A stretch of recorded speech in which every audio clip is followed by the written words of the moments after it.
आपण पाहत आहात नाशिक खबर न्यूज, जनतेचे हक्काचे व्यासपीठ। निमित्त आज सगळे आपण इथे उपस्थित आहोत।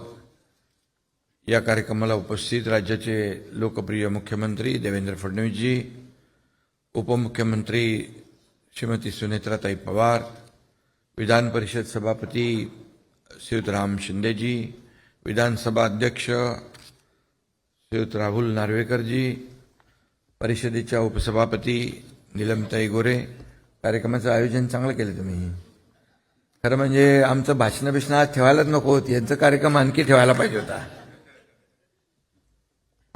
अण्णा बनसोडे, चंद्रकांत दादा पाटील, उदय सामंत, आशुतोष काळे आणि या कार्यक्रमाला उपस्थित ज्यांनी हा कार्यक्रम आयोजित केला,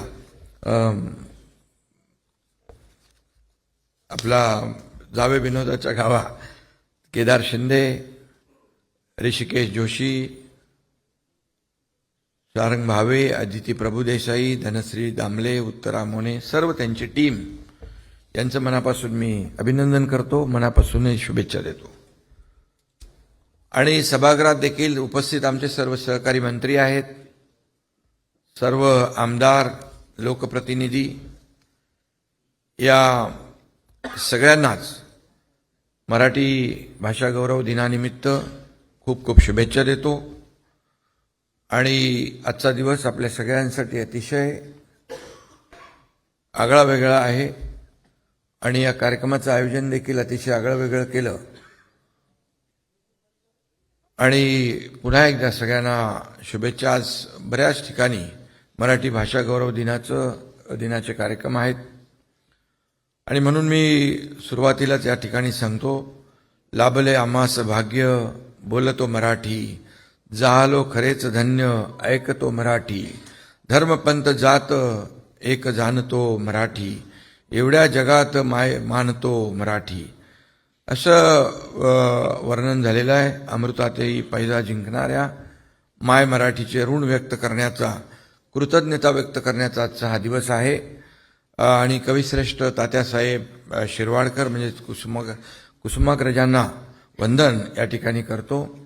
आजच्या या मराठी भाषा गौरव दिनाच्या निमित्ताने सर्व थोर मराठी संत, कवी, लेखक, अभ्यासक, शिक्षक, संशोधक यांना अभिवादन करतो। आपल्या महाराष्ट्राच्या नसानसातून, कणाकणातून मराठीपण वाहते। या अभिजात भाषेचं, माय मराठीचं आपल्यावर फार मोठं ऋण आहे आणि म्हणून आपण छत्रपती शिवरायांचा जन्मसोहळा अगदी उत्साहात साजरा आत्ताच केला। निश्चयाचा महामेरू, यशवंत, कीर्तिवंत, सामर्थ्यवंत, पुण्यवंत, नीतिवंत अशा जाणत्या राजाचे रूप, प्रताप आपण आठवला आणि म्हणून मराठी माणसाच्या अस्मितेचा हुंकार फुंकणारा आपला रयतेचा राजा, मराठी मातीतल्या संत सज्जनांनी मराठी समृद्ध केली, त्यांचा वारसा सांगणारी आपली माय मराठी आहे। आपली माय मराठी भाषा ही फक्त संवादाचं माध्यम नाही आहे, हजारो वर्षाची सांस्कृतिक परंपरा वर्तमानापर्यंत वाहून नेणारा तो पवित्र नदीचा एक प्रवाह आहे। त्या प्रवाहाकडे एक नजर टाकली तर ती परंपरा किती मोठी आहे हे आपल्या लक्षात येतं। आज मराठी भाषा गौरव दिनानिमित्त जावे विनोदाच्या गावा या कार्यक्रमाचं आयोजन केलं, याची पुन्हा एकदा मी आठवण करतो। आणि खऱ्या अर्थाने मराठी माणसाच्या रक्तातच विनोद आहे। संकटातही जो विनोद शोधतो तोच खरा मराठी माणूस। आणि अनेकदा राजकीय नेते देखील विनोदाचा भाग होतात आणि आपण बरीचशी उदाहरणं आज दिली आणि आमचे आमदार, लोकप्रतिनिधी खळखळून हसले देखील। काही लोकांना ते लागू होतं, काही लोकांना नसेल लागू होत, पण अतिशय उत्तम कार्यक्रम आपण केला।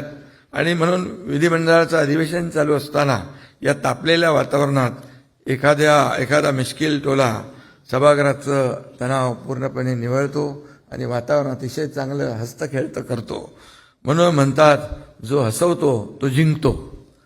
आणि आचार्य अत्रे आणि पु ल देशपांडे ही मराठी भाषेतील विनोदाची दोन शिखरं आहेत।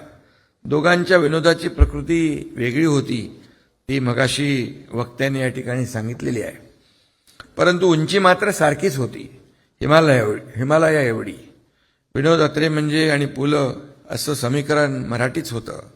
अत्रे यांचा विनोद धारदार, उपासात्मक आणि आक्रमक होता, तर पुलंचा विनोद हा हलका फुलका आणि मार्मिक असायचा. पुलंचे विनोद शाब्दिक होते. पुलं खऱ्या अर्थाने ते कोट्याधीशच होते. आपण पाहिलेलं आहे. जावे विनोदाच्या गावा या आजच्या कार्यक्रमातून ही दोन्ही उत्तुंग व्यक्तिमत्व आज आपल्याला खऱ्या अर्थाने आपल्या समोर आणण्याचं काम आपण सगळ्यांनी केलं. त्यामुळे खऱ्या अर्थाने सगळ्यांनाच एक वेगळा आनंद या मराठी गौरव दिनाच्या निमित्त मिळालेला आहे. नुकताच विविध निवडणुकांच्या निमित्तानं आम्ही सगळ्यांनीच राज्यभर जे दौरे केले, एका सभेतून दुसऱ्या सभेच्या ठिकाणी पोहोचायचं म्हणजे कसरतच केली. पण या सगळ्या धावपळीत मराठी भाषेची कितीतरी रूपं कानावर येतात. ती ऐकताना मोठी गंमत देखील वाटते. भाषेच्या लहेजाची, वैविध्याची, गोडव्याची, आपुलकीची कल्पना देखील त्या ठिकाणी येते. स्थानिक संदर्भानं शब्द बदलतात, अर्थ बदलतात आणि याचं सतत भान ठेवावं लागतं. भाषेची अशी गंमत असते. खानदेशी, मानदेशी, हैराणी, कोकणी, वराडी, मालवणी या साऱ्या बोलीभाषा बहिणी बहिणी आहेत. महाराष्ट्रात त्या सुखाने नांदतायत. आता मराठी भाषेचा लोकल ते ग्लोबल असा प्रवास देखील सुरू झालेला आहे. महायुतीच्या काळात मगाशी नीलमताईंनी त्याचा उल्लेख केला की मराठी भाषेला अभिजात भाषेचा दर्जा मिळाला. त्यावेळेस मी मुख्यमंत्री होतो. आदरणीय प्रधानमंत्री महोदयांचं देखील मी मनापासून अभिनंदन करतो की त्यांना मराठी भाषेचा अभिजात भाषेचा दर्जा दिला. आणि देवेंद्रजींना देखील धन्यवाद देतो. त्यांनी केंद्र सरकारकडे त्याचा सातत्याने पाठपुरावा केला. माय मराठीच्या शिरपेचात मानाचा तुरा खोवला गेला आणि असा हा ऐतिहासिक क्षण आपल्या सगळ्यांच्या भाग्यात देखील आला. आणि म्हणून मातृभाषेत शिकणं, मातृभाषेत अभ्यास करणं यावर आपल्या सगळ्यांचाच भर आहे. ही आपली भाषा आहे, तिचा योग्य तो मान राखलाच पाहिजे.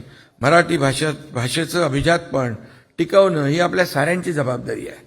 आणि म्हणून या भाषेतील उत्तम साहित्यकृती विविध भाषांमध्ये अनुवादित व्हायला पाहिजे.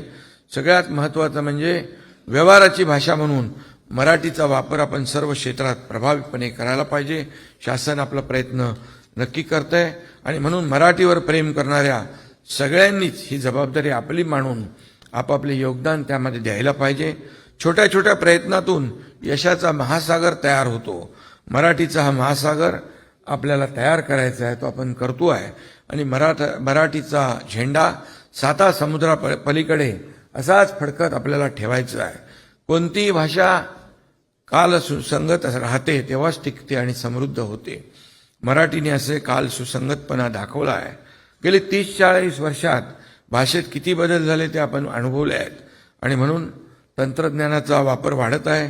आपल्या भाषेने हा बदल आत्मसात केला आहे. आपली मराठी भाषा ही रोजगाराची भाषा झाली पाहिजे. आपण वयाच्या कोणत्याही टप्प्यावर असलो तरी मराठी भाषेचा अभ्यास, वाचन, चिंतन, मनन आपण कायम ठेवलं पाहिजे.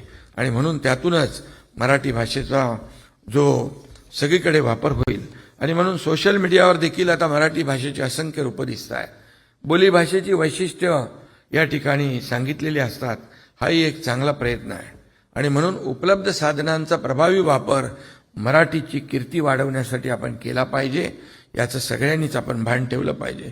विश्वकोशातील नोंदी अद्ययावत करणे, बालकोश, कुमारकोश, ऑलिम्पिक कोशाची निर्मिती, यातून शासन मराठीचे जतन करते. आज देखील नाशिकमध्ये विश्व मराठी साहित्य संमेलन आहे. आणि म्हणून मराठी भाषा मंत्री उदय सामंत यांचं देखील मी अभिनंदन करतो की ते सातत्याने प्रयत्न करतो. विश्व मराठी साहित्य संमेलन सुरू करताना आपले आमचे मंत्री